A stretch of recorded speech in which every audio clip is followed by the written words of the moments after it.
Halo teman-teman, hari ini kita akan mengenal lebih jauh tentang teks deskripsi. Apakah teman-teman sudah siap untuk belajar? Mari kita mulai sekarang.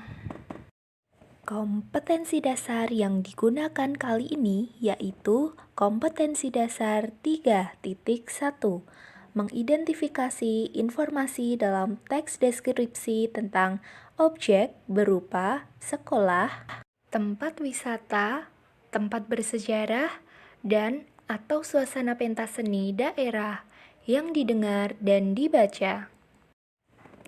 Tujuan teks deskripsi. Kira-kira apa saja ya tujuan teks deskripsi? Mari kita perhatikan seksama.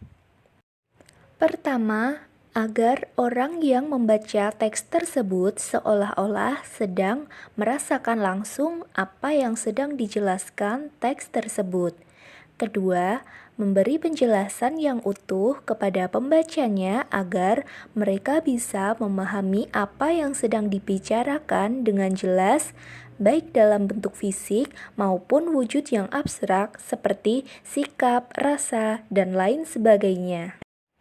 Jenis teks deskripsi. Ternyata teks deskripsi dibagi menjadi 3 loh.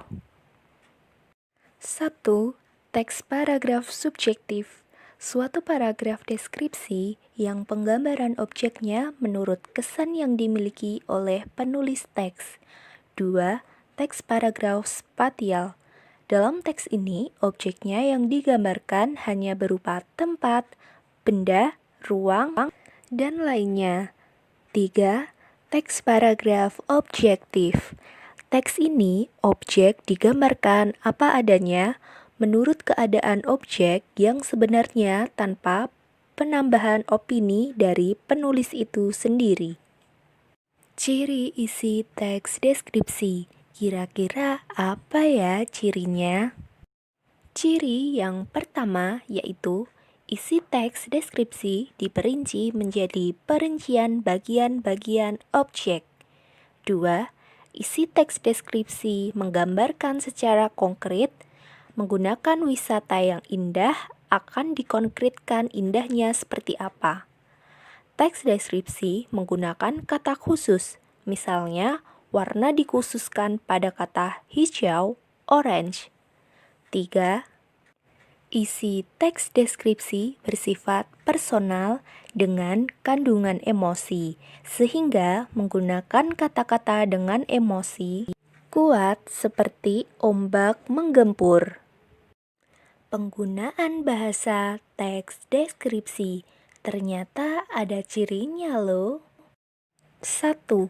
Menggunakan kata-kata khusus untuk mengkonkretkan, misalnya warna dirinci merah, kuning, dan hijau.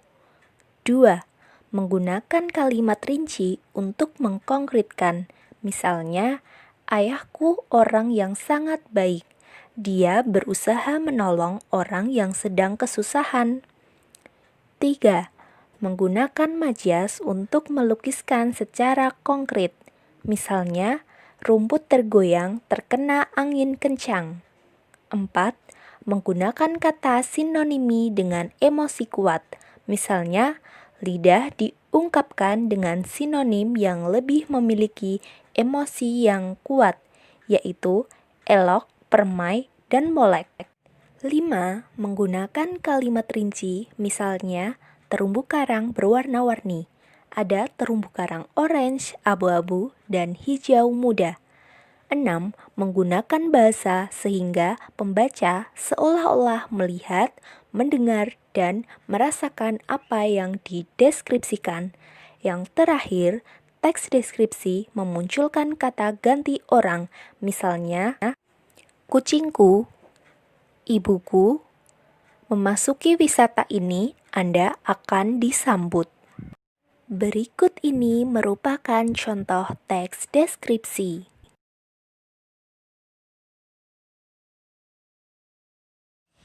Bagaimana teman-teman? Sekarang pasti sudah lebih mengenal tentang teks deskripsi kan? Jangan lupa belajar ya.